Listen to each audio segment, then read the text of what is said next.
Fíjate que ya empezamos por Facebook. Ya estamos al aire. Vale. Voy.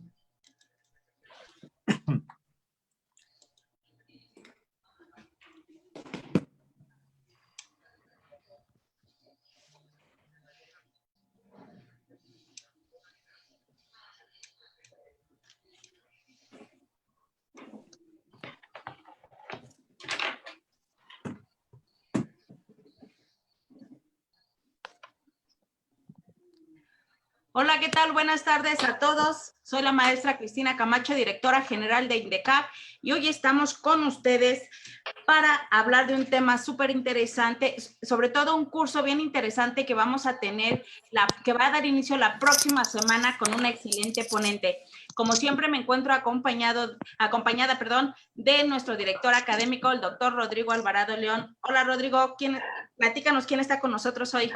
Hola, antes de que les platique a todos que tenemos una súper invitada, pero asimismo hacerles mención que este es nuestro primer programa que va a ser todos los días martes de las 19 a las 20 horas y que bueno, agradecemos precisamente que haya aceptado la invitación la maestra Alma Yesenia Peña Hernández, abogada especialista en proceso penal, prueba, seguridad y docente de INDECAC.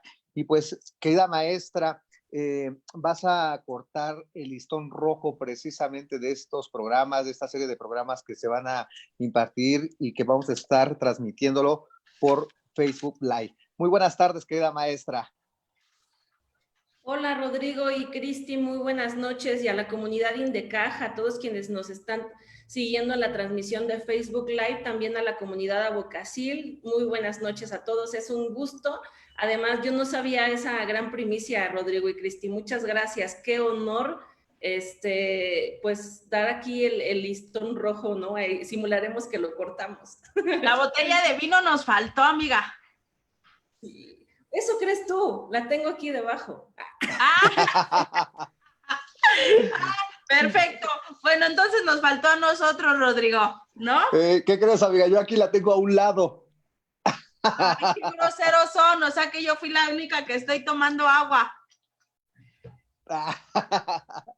Bueno, vamos a continuar precisamente con estos sabores tan ricos que los hacemos también aquí en México, pero para más tarde, ahora que termine precisamente ese día de la invitada súper especial de la maestra Alma, y precisamente para poder festejar, ¿no? Y que igual se tenga mucho éxito en INDECAP, precisamente en estas pláticas que vamos a tener precisamente los martes de 19 a 20 horas.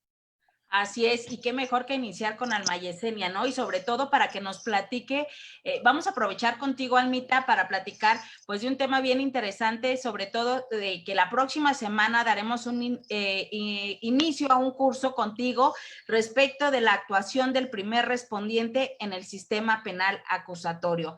Un tema muy comentado, muy complejo, muy dirigido a quiénes, cómo, y a mí me gustaría que empezáramos por la cuestión de que nos platiques un poquito de qué es el primer respondiente.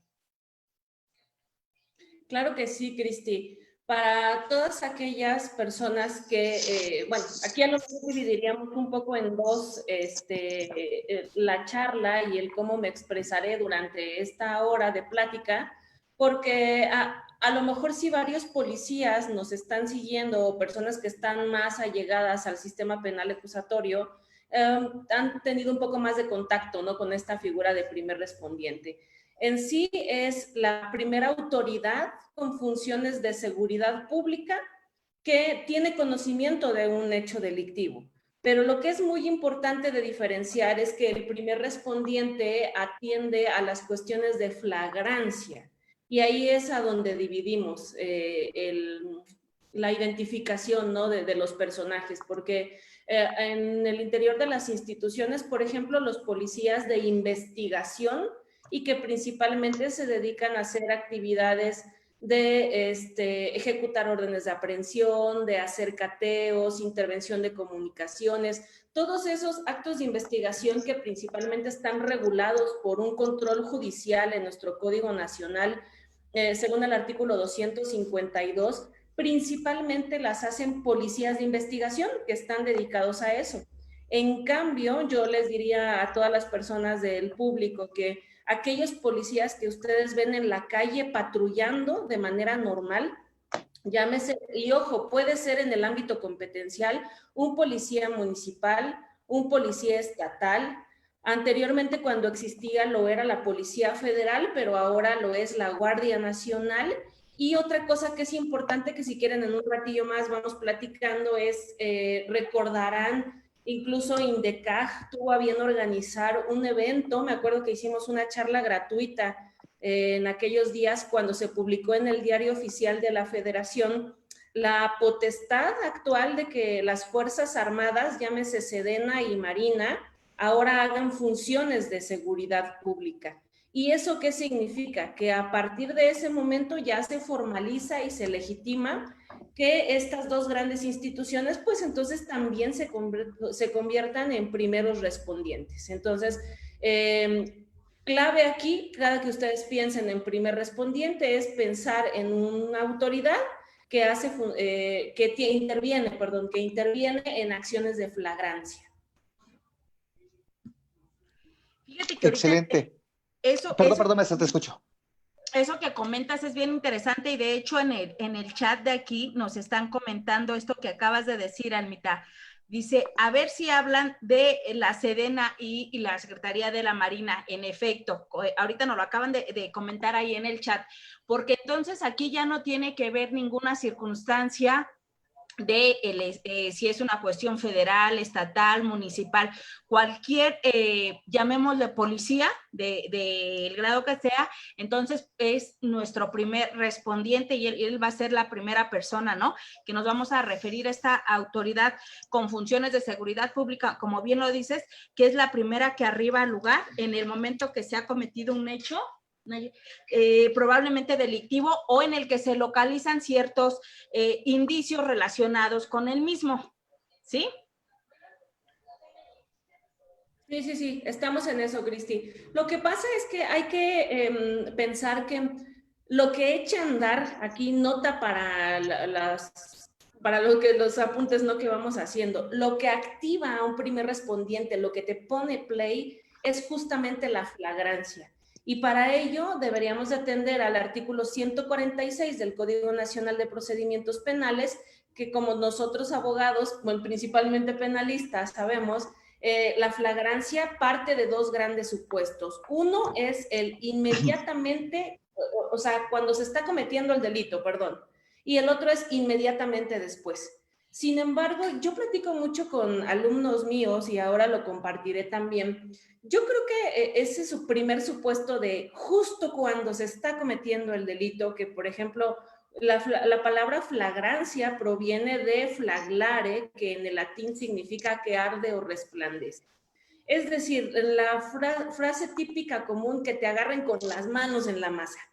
Pero operativamente, para los que estamos en instituciones de seguridad pública, sabemos que muy raramente, en una estadística muy baja, un policía encontrará a una persona con las manos en la masa. Realmente, estadísticamente, la mayor parte de los supuestos y de lo que nos echa a andar como primer respondiente es la denuncia de una víctima o testigo de que el delito se acaba de cometer, y es ahí en eso último del supuesto que tú comentabas cuando dice, o bueno, pues cuando encontremos a la víctima o indicios del delito, porque como ustedes saben también, el modus operandi de muchos delincuentes es, cometo el delito y me fugo, huyo, y entonces encontraríamos en alguna escena del crimen, lamentablemente, pues solamente a víctimas, testigos e indicios. Sin embargo, es ese segundo supuesto que el artículo 146 que se titula Supuestos de flagrancia nos refiere, y esto es lo que activa a los primeros respondientes. Sí, porque es así como materialmente imposible que el policía, llamémoslo de la Marina, de donde sea, esté presente en el momento que se cometa ese acto delictivo, ¿no? Pero bueno, aquí dentro del chat, Almita, bueno, vamos a aprovecharte que te tenemos aquí, la gente está interesada en preguntarte. Dice, ¿qué pasa con agentes de tránsito cuando llegan primero en asuntos de accidentes de tránsito y hay lesionados, porque ellos van a fungir entonces, entendemos, como primeros respondientes. Sí, sí lo hacen porque acuérdense que toda la policía de tránsito de los municipios, a fin de cuentas, depende de una policía municipal. O sea, el gran sector, digamos que la gran tómbola en la que ellos están es de competencia municipal. Son policías municipales que dependen del ayuntamiento X, ¿no? De Nezahualcóyotl, por ejemplo. Y dentro de toda esa tómbola de funciones de policía municipal hay divisiones de actividades, como lo existen también en policías a nivel federal, por ejemplo, o incluso las Fuerzas Armadas. Ya dentro de cada institución existen subdivisiones de acuerdo a las cualidades que cada grupo policial tiene. Y por eso, por ejemplo, existen las policías de tránsito, que ellos están, o al menos deberían de estar especializados en temas respecto de eso, ¿no? O luego es muy común, por ejemplo, a mí me ha pasado este caso con alumnos que no sé por qué en algunos estados o principalmente en provincia, al policía estatal se le conoce, fíjense, esto es un error, se le conoce únicamente como policía de investigación. Creen que ellos únicamente están haciendo, en lo que salen a patrullar, andan haciendo acciones de investigación, ¿no? Esto sí es cierto, cada que uno sale a patrullar lo hacemos, pero ojo, si a medio, vamos a pensar, a medio libramiento de que cruza nuestra ciudad principal, nosotros los paramos y les decimos, oiga, ayúdeme, se acaba de cometer tal delito, por favor, está pasando tal cosa, tienen que actuar ante la denuncia ciudadana y entonces también son altamente susceptibles de ser primeros respondientes. Que eso fue un ejercicio muy parecido en la operación real de lo que vino ocurriendo con las Fuerzas Armadas. Ahora, retrotrayéndome al caso que has comentado de quien haya preguntado, bueno, ¿qué ocurre? Por ejemplo, soy policía de tránsito y me avisan, por ejemplo, por radio, que en la esquina, en el semáforo, ya saben, la típica, en el semáforo del centro comercial, pase o cruce peatonal de alguna escuela primaria, acaban de atropellar a una persona, porque luego, desgraciadamente, es bien común que en los pasos peatonales no se respetan y es donde ocurren las cosas, o afuera de las escuelas o de los centros comerciales. Entonces, en mi calidad de policía de tránsito, yo acudo a esa noticia, a ese evento que me han dado, a corroborar el hecho. Y esto para empezar a meter un poquito el tema de informe policial homologado, perdón, abro aquí un paréntesis. Informe policial homologado es aquel documento en el cual el policía primer respondiente va a plasmar la información toda de su actuar. Y recientemente, esto no era así hace algunos años, sino que recientemente se ha dividido el IPH, que es como conocemos al informe policial homologado, en dos. Uno es para cuestiones penales, para cuestiones delictivas, y el otro es para faltas administrativas. Y justo esto exactamente, lo aclaro ahora porque se presta para contestar a la pregunta que nos han hecho. En el sentido de que, por ejemplo, el policía de tránsito por radio, ¿no? Le avisan que en el cruce del semáforo ocurrió un accidente. Acudo a ver en mi calidad de policía de tránsito y aquí pueden pasar dos cosas. Lo que deben de tener pendiente es que lo primero que como policía, primer respondiente hacemos es la corroboración del hecho. Entonces, cuando estoy corroborando el hecho, mi pensamiento de primer respondiente debe de clasificar el evento que tengo enfrente y distinguir si estoy ante una falta administrativa o si estoy ante un delito o una probable comisión de un hecho delictivo. Y entonces esa primer toma de decisión es muy importante porque justamente obligará a este policía de tránsito o primer respondiente a seleccionar cuál IPH va a tomar. Porque si es falta administrativa, tomo un tipo, si es delito, tomo otro tipo. Aclaro, esta reforma es reciente. Pero en Sí, ambos supuestos tiene la figura de primer respondiente y en ambos supuestos se llena, por decirlo así, el IPH, con independencia que sea una cuestión de índole penal, con independencia de que sea una cuestión de carácter administrativo. Así es, en cualquiera de los dos, o sea, el soporte de siempre va a ser el informe policial homologado. Es más, te pondría un tercer escenario para que las personas que nos acompañan vean también como algo similar. ¿Qué ocurre cuando es un hecho de tránsito también, pero no en nuestra ciudad, sino en un tramo carretero?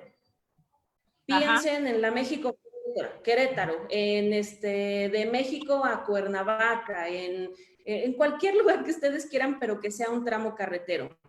Obviamente, por el tema competencial, pues no es la policía de tránsito la que va a estar, por ejemplo, cuidándonos en la México Querétaro, sino que es la otra Guardia Nacional con funciones de seguridad en carretera. Y entonces ellos, aunque este hecho de tránsito ahora ocurra en el kilómetro X, también tienen que llenar un IPH. O sea, aquí lo interesante, y por eso nosotros abordaremos en el curso bloques especiales, algo que tenemos que comentarles y ahora si quieren seguirnos platicando, es que más que curso es un taller, lo que hemos ideado, lo que he pensado, organizado para las personas que quieran inscribirse, porque vamos a empezar a practicar mucho. A lo mejor ustedes encontrarán a muchas personas u otros instructores que de forma discursiva dicen, ay, el IPH es esto y el primer respondiente, pero nunca han sido primeros respondientes o nunca han llenado un IPH.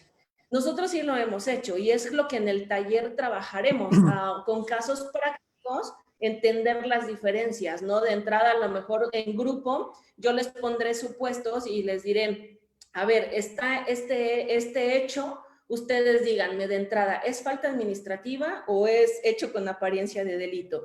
Y de ser bueno, así... es que, perdón, aquí habría entonces que hacer un pequeño paréntesis, ¿no? Porque entonces sería importante que tú nos mencionaras para que toda la gente que nos está escuchando, que nos está viendo, que sepan en dónde te has desempeñado tú, qué funciones has desarrollado y por qué tú eres la persona más indicada y capacitada para poder darnos este curso.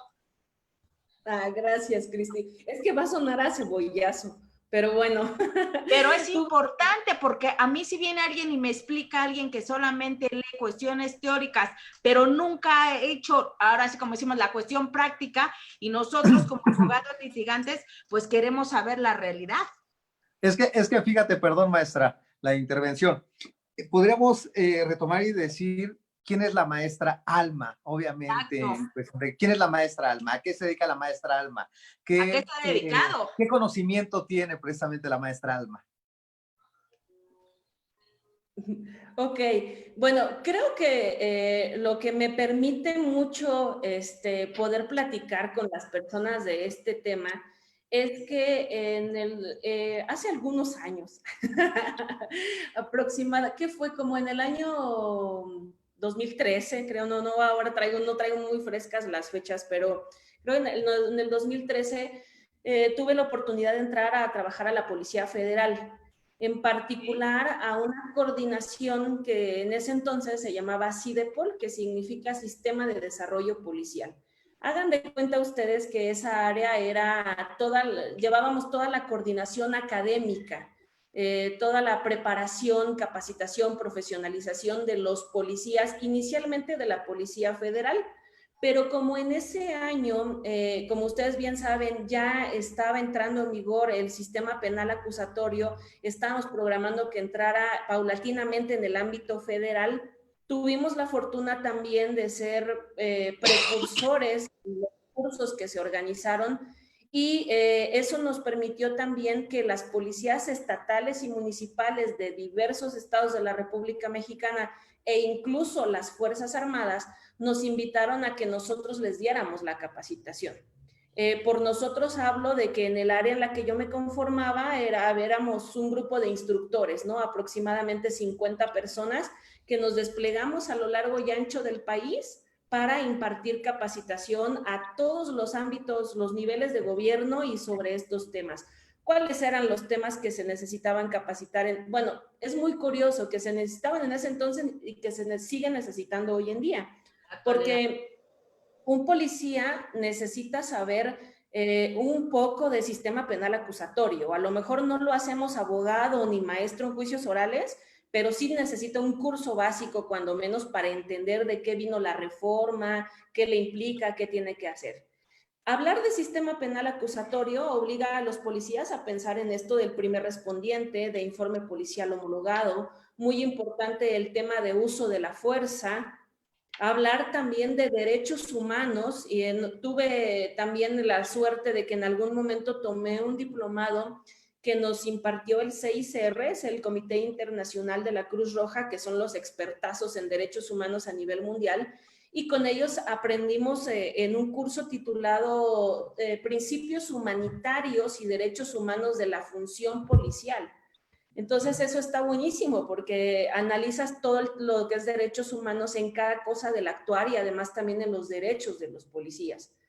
Y pues es así como empezó, digamos, toda esta, nosotros de broma le llamábamos la cruzada de capacitación policial, pero porque la verdad es que eran como grandes cruzadas, ¿no? De viajar por todo el país y dar esta capacitación.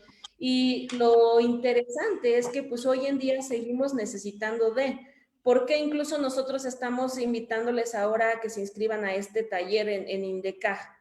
Pues porque recientemente han ocurrido reformas, porque también si alguien, seguramente muchos de los policías que nos están escuchando hoy dirán, pues no, yo ya ese curso lo tomé en el 2014, eso yo ya me lo sabía de tal año, ¿no? Bueno, tendrían que saber que en estos últimos, es más, en este último año, en lo que va de estos meses, hemos tenido varios cambios, hay reformas y hay mucha materia en que actualizarse. Y a lo mejor estoy picando como ya, para quienes me conocen saben que sí tengo, nosotros en la policía decimos que tenemos el corazón azul, ¿no? Tengo mucho cariño a las instituciones de seguridad. Tengo que aclarar también que el taller que estamos programando, que próximamente de inicio, no es exclusivo para policías. No está cerrado a ese perfil, sino que, fíjense, otra gran área de oportunidad que yo he encontrado para hablar de esto de informe policial homologado sobre todo, es en los defensores, porque el Ministerio Público lo conoce un poquito porque pues, a diario el informe policial homologado es la puesta a disposición y a diario lo tiene con el policía, pero los defensores no, no han tomado cursos de esto, han dejado ese tema así como de, pues en la audiencia íbamos viendo. Muchos defensores se preocupan nada más por la vinculación a proceso y dicen, yo solo voy a debatir la vinculación, cuando no se dan cuenta que si desde el primer momento somos analíticos, sistemáticos, atentos de toda la información que oferta el informe policial homologado, toda esa es un caudal probatorio también, fáctico y probatorio, servirá a la defensa para que desde la audiencia de control de detención pueda estar haciendo intervenciones relevantes hacia los jueces. ¿Y qué va a lograr? Pues entonces que podría ser el caso, ¿no? Que uno, se decrete la ilicitud de la detención, si lamentablemente es un mal trabajo de un excompañero mío, pues ni modo, ¿no? El juez tendrá que decir, se decreta la ilegal detención de Pepito Pitas, y si eso ocurre, en ese momento la libertad es inmediata. Entonces, amigos defensores, como decimos en Chiapas, van a cobrar su paga de inmediato. ¿Por qué? Pues porque saliendo el cliente, puedes cobrar tus honorarios. Así que sí hay que aprender de informe policial homologado. Y otro de los grandes efectos que puede tener es que a lo mejor no se decreta de ilegal la detención, pero sí podría observarse la existencia de alguna prueba ilícita que se haya generado de una mala detención. Y también eso conviene mucho a los defensores, ¿no? Porque pues van dejando sin pruebas al Ministerio Público.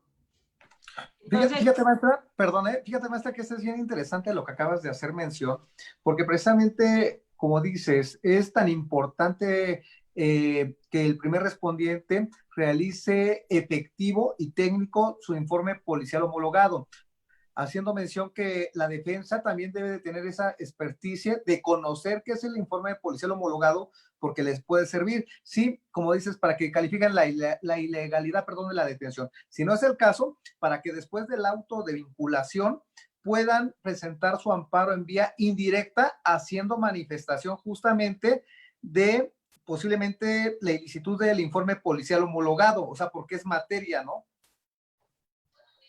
Sí, porque fíjate, Rodrigo, en el informe policial homologado vamos a encontrar cuestiones referentes, número uno, a la denuncia como tal, porque un ciudadano está haciendo la denuncia a la autoridad. Entonces, primer requisito legal, súper importante, ¿no? Desde ahí estamos observando cuestiones de formalidad. Segunda cosa interesante, pues el hecho en sí de detener a la persona, ¿no? De que sea puesta a disposición inmediatamente a la autoridad y que además en el procedimiento de detención y puesta a disposición que ocurra con respeto irrestricto a los derechos humanos. Otra cosa que es inherente es el tema de las inspecciones.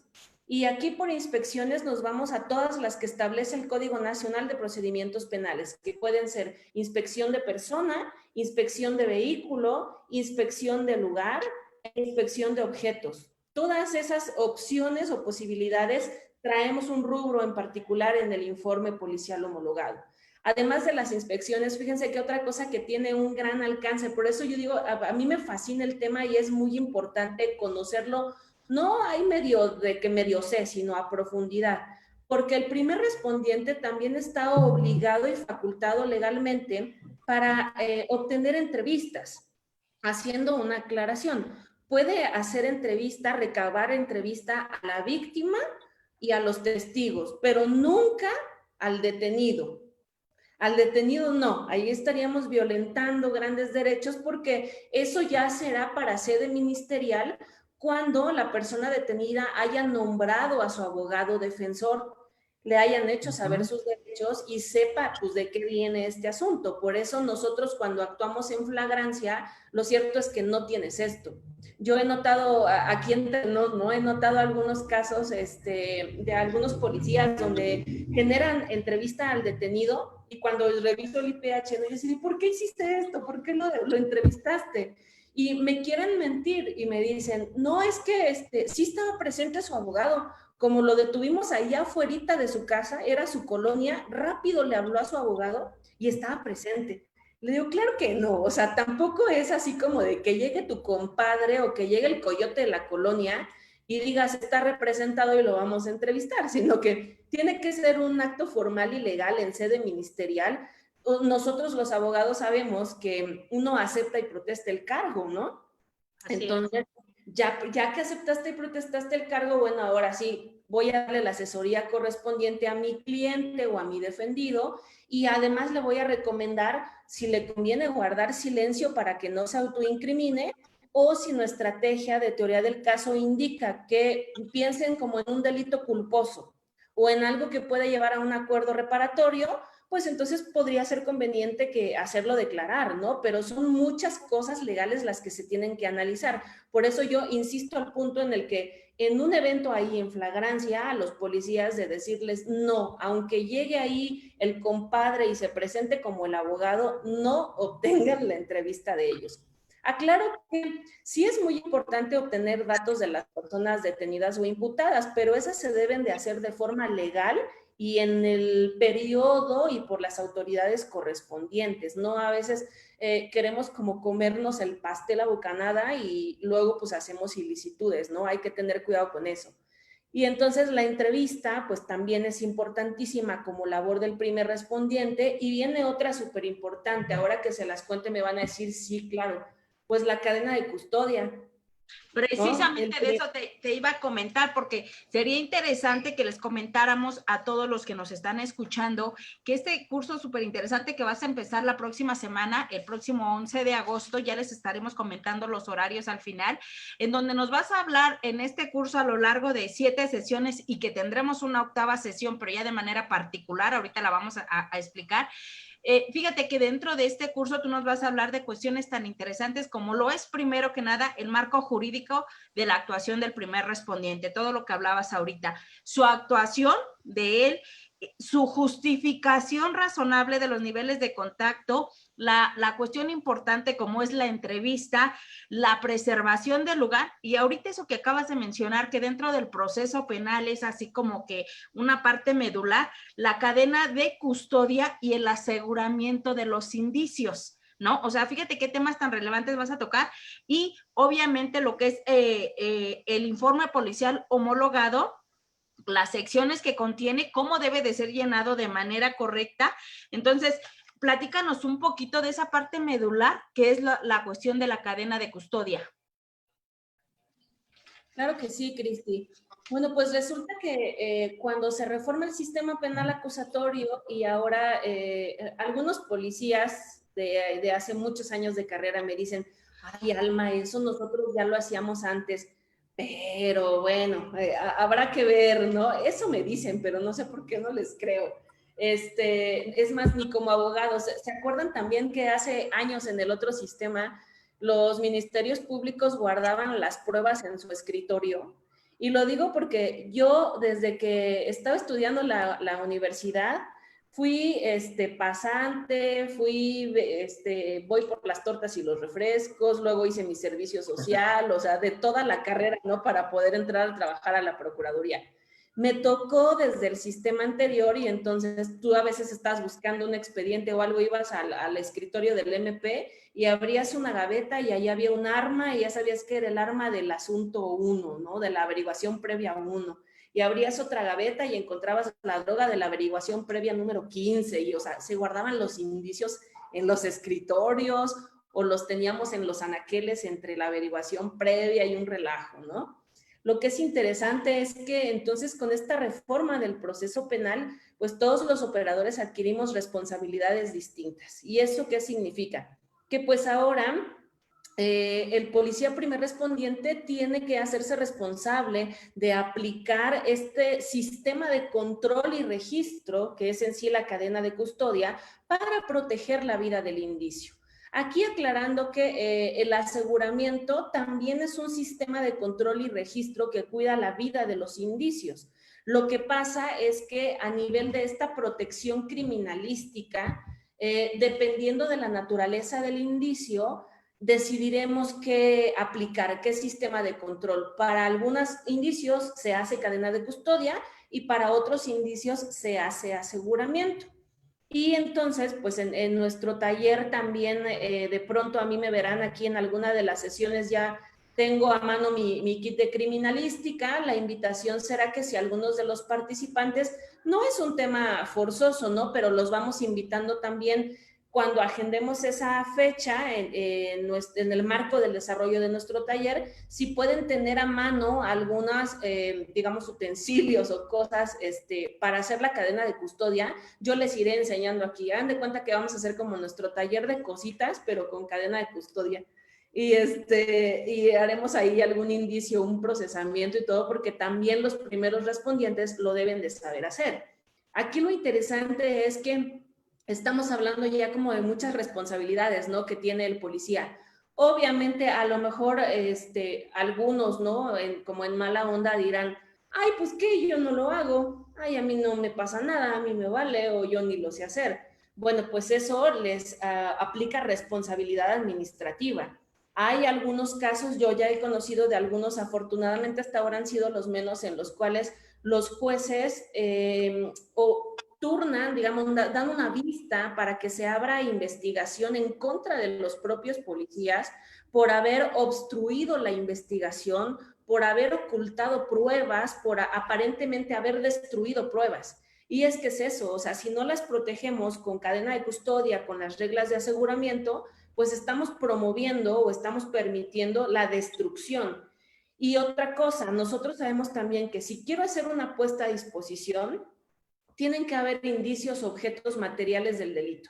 Y si no los entrego junto con mi puesta a disposición, pues entonces, ¿qué pruebas tengo para comprobar que, o para, en el rango probatorio en el cual estamos ubicados ahora, pues qué pruebas tengo para comprobar, entre comillas, ¿no? Que ese hecho ha ocurrido? Y claro que es importantísimo el manejo de los indicios.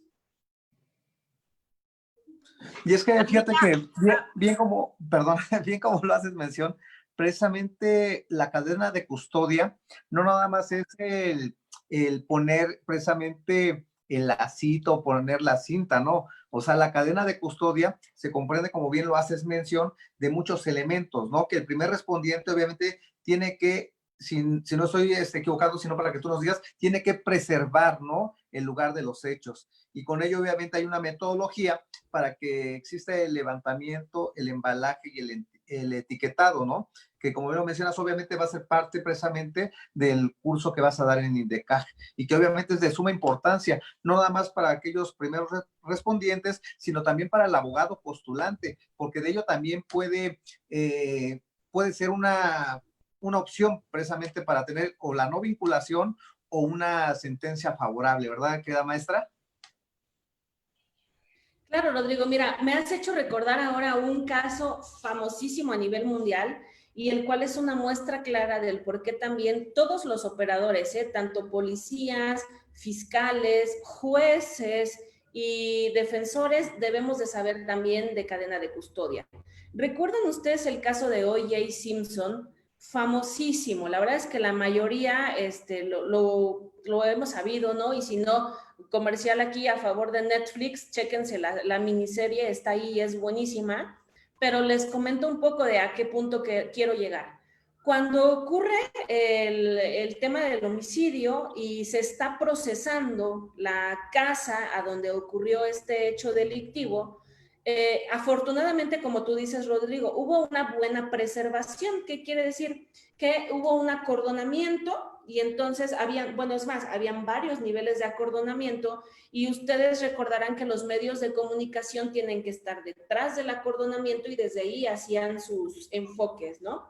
Y se veía fuera de la casa un carrito muy mono que tienen los servicios periciales allá en Estados Unidos.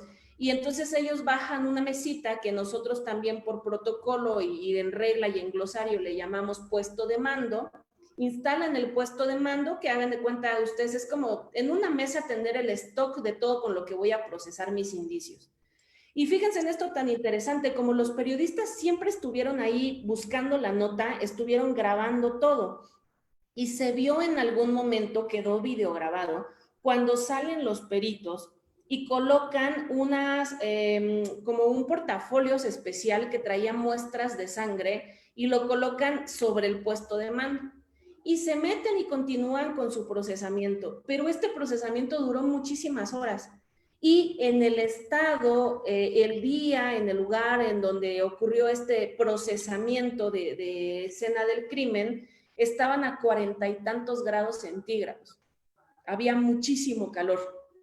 ¿Y qué es lo que pasó?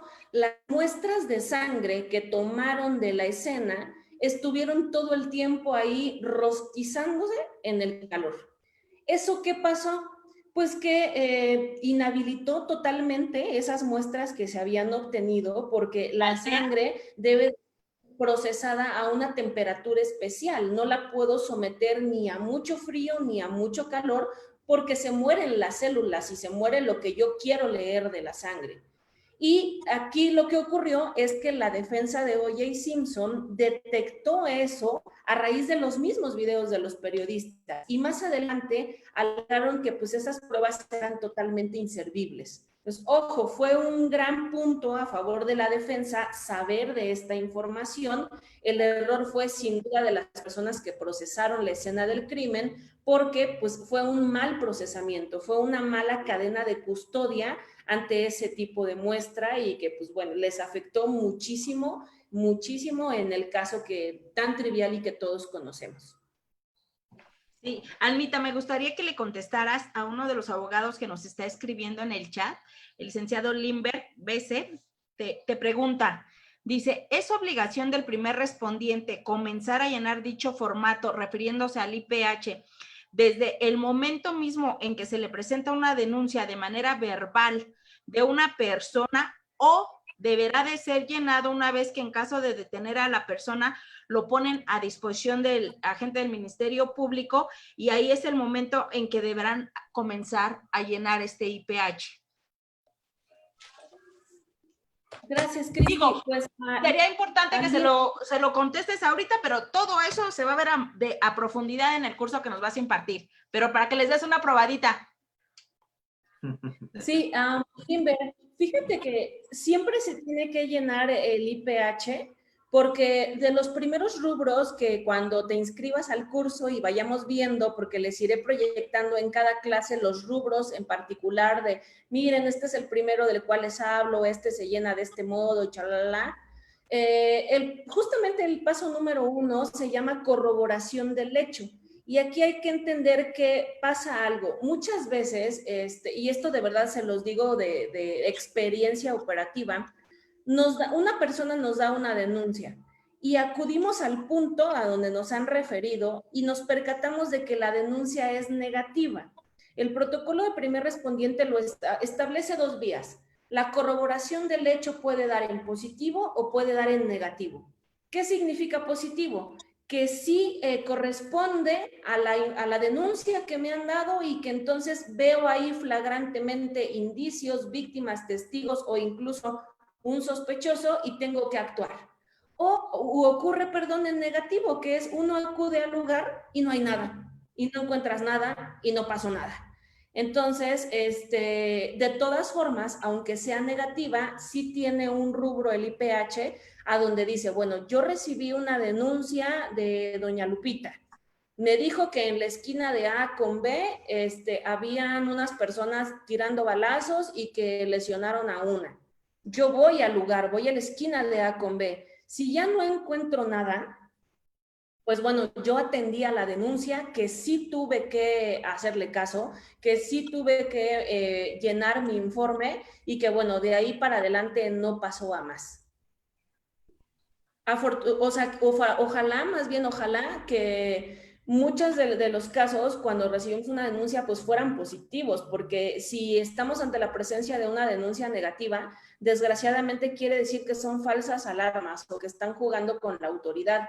Y si ustedes consultan, pregúntenle un día a las personas que administran el 911 cuánta estadística tenemos de denuncia falsa y es muy lamentable. Y no se ponen a pensar que eso nos echa a actuar a los policías y a lo mejor, o también a la Cruz Roja, a los bomberos, cuando vas a un punto y todo para que sea denuncia negativa y ya descuidaste otro lado a donde sí probablemente alguna persona quedó descuidada. Eso es en lo que tendríamos que poner las barbas a remojar, ¿no?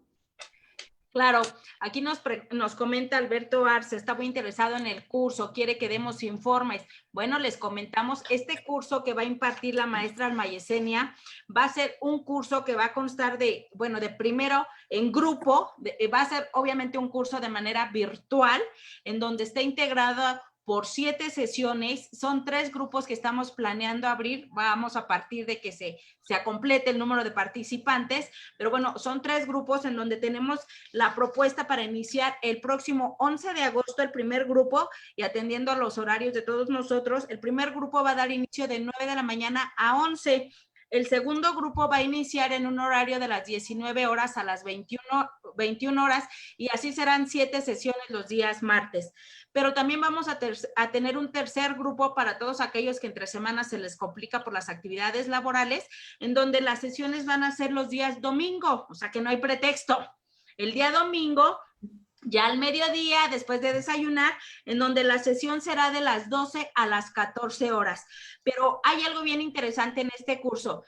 El curso se va a llevar a cabo en 7 sesiones de manera grupal, de manera virtual, pero aparte van a tener una sesión extra. Esta sesión extra es opcional, es quien quiera tomarla, quien desee pagar esa clase, pero de manera privada, virtual con la ponente. ¿Para qué? En esta clase en línea desarrollarse de manera privada, como bien lo dije, durará 1 hora y será con la maestra Alma Yesenia, en donde ella aclarará de manera individual todas las dudas respecto de todos los temas abordados, porque muchas veces pasa que estamos todos conectados y a lo mejor yo no me animo a preguntar y no quiero preguntar o hubo alguien que se la pasó preguntando mucho y entonces se acabó el tiempo y no pude preguntar. Esta 8ª sesión será de manera individual y como le decimos será opcional, pero ahí va a haber una retroalimentación, Almita, de manera directa con el participante. ¿Esto es así? Sí, y Cristi, quiero que les comentemos a los que nos están escuchando en este momento por qué decidimos hacer esa sesión. Fíjense, que he notado, a mí me ha pasado desde hace muchos años que me dedico a trabajar con policías en materias de capacitación.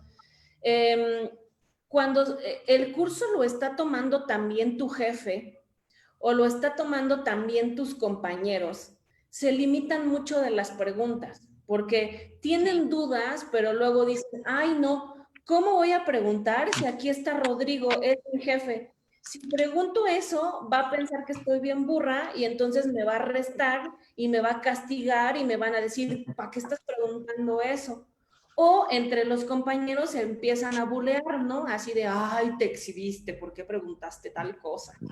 De verdad, esto es un común denominador en todo, ¿no? Si tenemos grupos de MPs, bueno, me ha tocado también hasta dando clases a jueces, entre los jueces no quieren soltar la duda porque les da pena, o sea, es un tema, ¿no? Aquí como, pues no sé a qué se deba, pero lo cierto es que ocurre. Entonces, ante esta circunstancia, para proteger el ego, las penas, todas estas limitaciones que nuestros alumnos pudiesen sentir, decirles que en esa última sesión, en la octava que la directora de INDECAJ ha comentado, es bueno, pues entonces de todo lo que vimos en el curso, de todos los ejercicios que hicimos e incluso de mi labor del día a día, de lo que yo trabajo, voy a preparar todas las dudas que yo tenga y vamos a hacer una sesión privada. Privada me refiero a que el alumno, se conecta el alumno, me conecto yo y se conecta a la serie de INDECAJ. Nada más. No es una serie grabada, no se va a transmitir en redes sociales y nadie más les va a juzgar por cualquier pena o pregunta que ustedes puedan representar en ese momento. Voy a poderte preguntar lo que quiera del curso. Del curso. Sí, claro. Lo que quiera del curso, de los temas que vimos. Y entonces, van a ver que ese tiempo va a ser muy, muy, muy provechoso. Eso me pasa también porque, no sé, por ponerles otro ejemplo. Al norte de nuestro país, al norte de la República, ocurren cierto tipo de delitos que no son los mismos que ocurren, por ejemplo, en Campeche. Entonces, si el alumno de Campeche tiene dudas en particular de lo que vive en su estado, las manifestaría así y a lo mejor va a decir, no sé, piensen, tenemos un día un alumno que está en Mexicali, Tijuana, etcétera, a lo mejor alguien piensa rápidamente, Fuerzas Armadas o alguien de Guardia Nacional que incluso atiende delitos marítimos y que allá están batallando que sí con la totuaba y la vaquita marina y estas cosas. Ellos pueden tener esas dudas y son muy válidas de atenderse, pero a lo mejor tenemos otro alumno de Puebla y él dice, pues qué, aquí ni mar hay, no hay vaquitas, no hay peces, no hay nada, ¿no? Aquí quiero que me aclaren mis dudas de hidrocarburos. Venga, pues aclaramos las dudas de hidrocarburos. O sea, esto también es como muy regionalizado y por eso fue como decidimos esta última sesión que funcione ya de una forma muy, muy, muy particularizada y privada para cada uno de nuestros invitados de alumnos, ¿no? O sea Claro, que en esta sesión, como bien lo haces mención, se tocarían, ahora sí como bien lo decimos, los puntos finos, ¿no? Que si bien es cierto, a lo mejor hacen alguna pregunta, como dices, bueno, hay la pena de a lo mejor hacer o de que le resuelvas cierta duda, o a lo mejor quiere que le resuelvas una duda en, como dices, meramente particular, pues obviamente se va a poder hacer en esta octava sesión, digámoslo así, a puerta cerrada, ¿no? porque además quiero entender, amiga, que no voy a tener las mismas dudas si soy Ministerio Público, si soy policía, si soy abogada de la defensa, no voy a tener las mismas dudas porque no desarrollo las mismas funciones ni persigo lo mismo, ¿no crees? Claro, claro, depende mucho del perfil. Ahora, a lo mejor voy a hacer un comentario aclaratorio ahora, no vaya a ser, siempre me pasa, que alguien no lo haya pichado como tal. Durante todas nuestras sesiones, obviamente vamos a estar aclarando dudas, ¿no? Siempre, constante, o sea, es un tema de talleres, capacitación, no son, como dirían por ahí, no son conferencias magistrales donde nada más uno habla como loco y los otros aplauden al final y nos vamos. No, sino que en el taller constantemente haremos ejercicios, atenderemos un momentillo teórico, otro momentito práctico y siempre se van a aclarar las dudas. Es más, para quienes me conocen, siempre les comento, ¿no? Hablen ahora, callen para siempre, y bueno, si no me mandan un correo o en redes sociales también, han visto que nos hemos dedicado a responder dudas y comentarios, ¿no? Sin embargo, como ustedes bien lo dicen, ya esa octava sesión yo más bien diría que podría ser casuística. Es decir, ya podría venir Rodrigo y decir, oye, Alma, mira, la verdad, a mí me acaban de contratar Lozoya porque soy su abogado y quiero que me digas cómo le podemos hacer con esto. Ah, pues venga. Y entonces viene Cristi y me dice, ay, Almita, fíjate que a mí me acaban de contratar para llevar el asunto de don fulanito y aquí está el IPH, ¿cómo ves? Y lo platicamos, o sea, es más como casuístico de asesoría, ya para casos muy, como dice Rodrigo, muy finos, muy particulares, muy dirigidos. Perfecto. Bueno, pues entonces yo creo que bien vale la pena invertir ese ratito de tiempo para aprender toda esta cuestión, porque además es fundamental para todos nosotros, con independencia del rol que desempeñemos dentro de un procedimiento penal, el saber perfectamente el valor que tiene la actuación del primer respondiente, así como el correcto llenado, el correcto, porque una cosa es llenar el IPH, pero aquí vamos a aprender a llenar de manera correcta el informe policial homologado, ¿no? Que es algo bien importante. Y digo, aprovechando que estás aquí, para que no digan que no les contestamos a todos, no sé si puedas contestar por aquí una última preguntita. Dice el licenciado, ay, es que Flowers, ¿qué pasa con el personal servidor público adscrito a la seguridad física de un inmueble gubernamental que dan cuenta de un hecho delictuoso? ¿Podrán actuar ellos como primer respondiente? Ok. ¿Me repites el nombre de quien hace la pregunta, por favor? Es que dice AGHF Flowers. Bueno, Don Flowers. Don Flowers. No, mentira, para quien hace la pregunta. Ojo, aquí hay dos cosas que yo podría dar dos tipos de respuesta a su pregunta, pero dependen de una sola nada más. Por seguridad física, y vamos a aclararlo, para quien no domine este tecnicismo, por seguridad física entendemos a aquellos policías o aquellos empleados de seguridad que nos ayudan a dar seguridad en un inmueble, ¿sale? Vaya, física del lugar, del inmueble. Aclarando que, y aquí para quien nos hace la pregunta, existen empresas de seguridad privada contratadas para dar seguridad física. Y por otro lado, existen instituciones de seguridad pública que también tienen una división o coordinación de seguridad física. Entonces, para poder dar respuesta a su planteamiento, yo tendría que preguntarle o pedirle que fuese más preciso y que me diga de qué inmueble estamos hablando, o básicamente respondernos que si el empleado de o quien hace funciones de seguridad física pertenece a una institución pública, de seguridad pública o de seguridad privada. Ante ello, si me dice pertenece a una seguridad pública, la respuesta es sí, es primer respondiente. Si me dice no, pertenece a una empresa de seguridad privada, ojo con esto, legalmente no está obligado a ser primer respondiente. Pero hay que recordar también que en la Constitución política de nuestro país dice que todas las personas podemos detener a otra cuando observamos que está cometiendo un delito, es decir, también ante flagrancia. Entonces, el empleado de seguridad privada también estaría obligado a detener, a asegurar y poner a disposición. Aquí la diferencia es que a los de seguridad privada no se les obliga a llenar IPH. Pero si nos damos cuenta, eso es algo que yo critico mucho.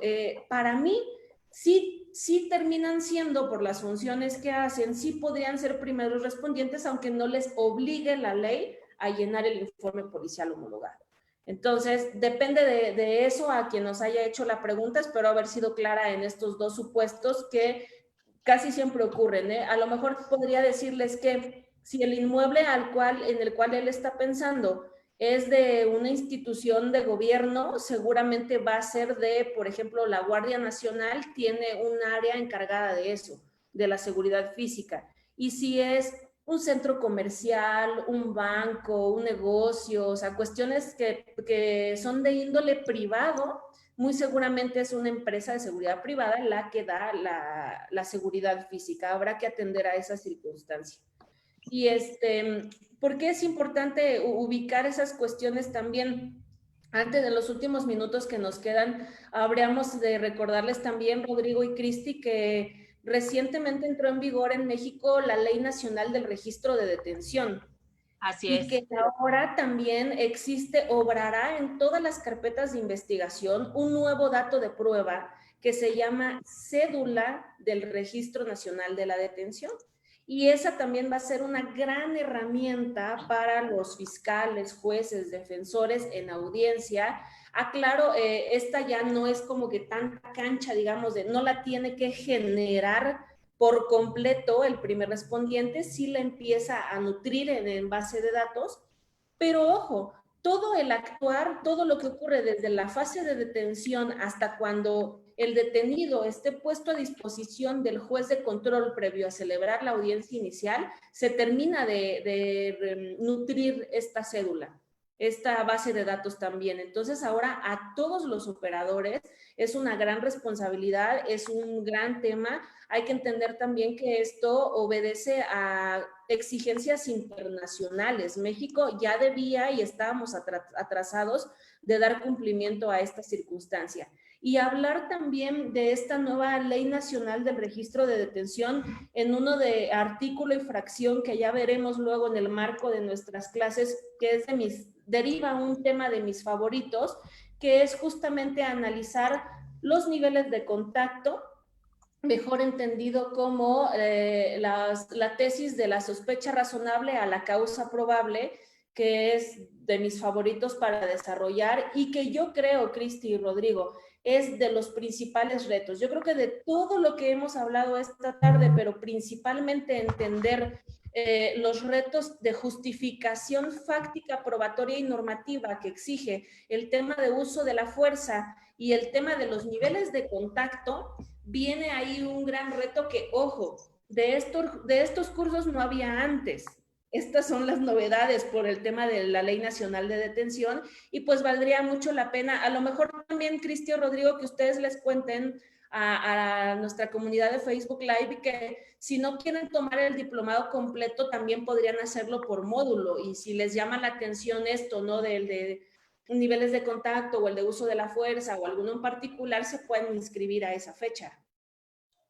Claro, de hecho este curso intensivo que tú vas a darnos está compuesto de 7 sesiones que serán de manera grupal y la octava que será opcional, pero también pueden inscribirse clase por clase dependiendo de la temática que les interese y nosotros semana con semana estaremos publicando el tema que se va a estar llevando a cabo en las próximas sesiones, ¿sale? Entonces, también pueden hacerlo por curso completo, que yo aconsejo que es lo más completo para nosotros, para nuestra formación y aprender toda esta dinámica y sobre todo porque si quiero esa sesión extra, pues te tengo un todo para poderte preguntar, ¿no? Entonces, Almita, yo te agradezco mucho que te hayas conectado con nosotros para hablar de este tema tan interesante como lo es el primer respondiente y el informe policial homologado y sobre todo para que les comentemos de este curso que va a dar inicio el próximo 11 de agosto, ya lo dijimos, en 3 horarios distintos, 9 de la mañana o a las 19 horas, o el 16 de agosto, que es en domingo y que va a iniciar de 12 a 14 horas. Entonces, tienen 3 horarios disponibles para elegir el que más se acomode a ustedes. Y va a estar súper interesante y bueno, toda la información, como siempre, la van a encontrar en nuestra página de Facebook de INDECAC y si ya forman parte de todos nuestros grupos de WhatsApp, saben que ahí les compartimos toda la información correspondiente a los cursos que nosotros impartimos. Rodrigo. Hoy es maestra, pero bueno, también obviamente estamos hablando que hoy es nuestro primer programa de INDECAC en la radio. ¿Qué promoción podemos dar por parte de INDECAC a todas las personas o a las personas que están interesadas en este curso? ¿Podría ser a las primeras 20 personas? ¿Qué temática podríamos hacer precisamente para darles una buena promoción? ¿Qué se les ocurre? ¿Qué proponen? Ustedes indiquen. Alma está estrenando este inicio de sesiones semanales que tendremos ya todos los martes de esta manera por Facebook Live, donde tendremos invitados hablando de diferentes tópicos y obviamente comentándolos en nuestros cursos. ¿Qué propones, Almita? Pues podríamos hacer una pregunta, hago una pregunta de algo que ya dije y que aclaré durante esta plática, y a las primeras personas que la contesten, pues les regalas la promoción, ¿cómo ves? ¿Cuál sería esa promoción? ¿Qué les vamos a dar, Rodrigo?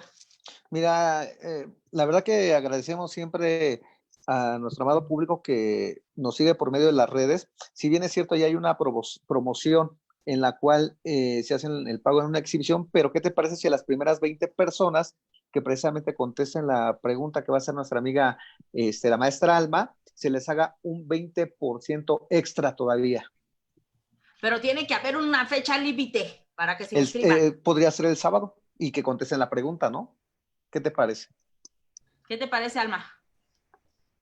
Incluso la pregunta va a ser muy fácil. Yo les diría en la primera hora quienes contesten y que tienen para inscribirse de aquí al sábado, ¿no? Pero la pregunta excelente. la pueden contestar ahora mismo. Muy bien, excelente. ¿Cuál sería la pregunta?